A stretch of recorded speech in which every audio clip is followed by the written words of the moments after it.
Hello YouTubers and welcome. Today we have a very amazing tutorial for you, and I feel like this really is going to help a lot of people out. So if you have a computer and you have a keyboard and a mouse hooked into that computer, but you have another computer and say it had a keyboard and a mouse, but you don't want to have to keep switching back and forth in between keyboards. Well, this is the tutorial for you, I'm telling you. So pretty much what you're going to have to do is you're going to have to download a thing called Synergy, and the link will be in the description.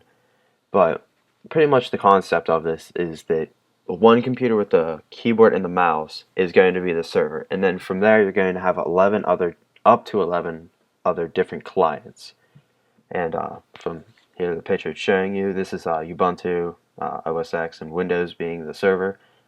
So pretty much what you're going to do is you're going to go to download, and you can either go premium and donate from $1 to $1,000, or non-premium, which, I tell you the truth, I don't really know what the difference is. So these are all the operating systems that you can download it for, and you're going to have to download it for the computer that you want, every computer that you want. Whenever you're setting it up, it will be the difference of the server or the client. So just install that, go through the process, the steps, reboot your computer, whatever it tells you to do, and then you'll have a screen that looks like this. Now you're going to need to know your IP address for the computer that's going to be your server, and your server is the one that has the keyboard and the mouse.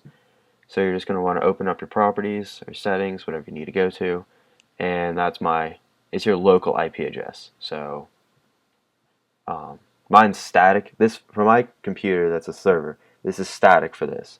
So if your computer changes or your network restarts, then you're going to have to change the IP address, or else it will not connect. That's just as a side note. So you're going to go here whenever it opens it up, and if this is your server you're working off of, you're going to want to check this off, and then press configure server.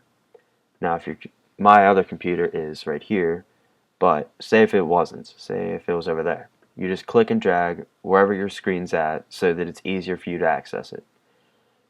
So mine's right there, so to add a new one, I believe that you just drag that over, and then you just name it. You name it whatever the computer's name is, and it's really as simple as that.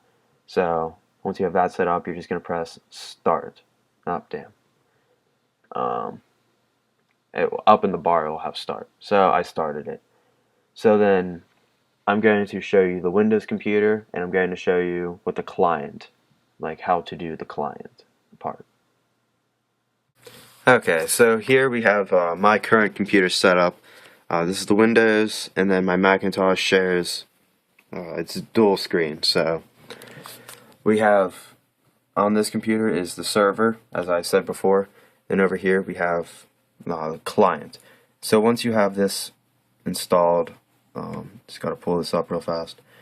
Once you have this installed, it's going to look like this.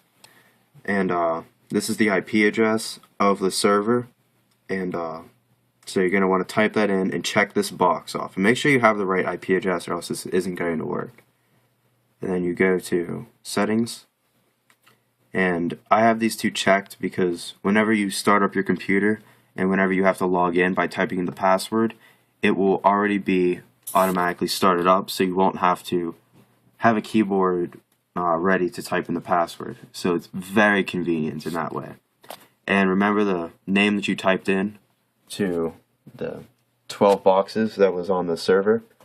Make sure that you have that screen name matching up to where the computer is, or else I believe it's not going to work also if you have different names. So mine's Mac-HP, and if we pull up my server, which show, and I'm going to have to stop this briefly, I guess. Stop server. See, Mac-HP. So just as some proof, I guess. I don't know. And don't change the port, don't change process mode unless you know what you're doing, and then just press start, and then this will take care of everything for you. And so, just as proof, I have one keypad here. This is to the Mac, just the server, and the keyboard. I have the Razer keyboard. And where's the mouse at? Here's the mouse, and then it goes onto the other computer flawlessly. Doesn't even look like it changes speeds or anything. Although I have noticed a bug that if the Macintosh goes to sleep, or the OS X goes to sleep, you drag it on again, it becomes much faster and inaccurate, which a quick start and stop of the server will fix that with ease. So, unfortunately though, you can't take Windows and drag them over, but you still only need one mouse and everything for 2 computers. And don't forget to subscribe, comment, or like, whatever you really want to do. And I usually answer questions pretty fast, so if you have any questions, I'll get to you. And thanks for watching.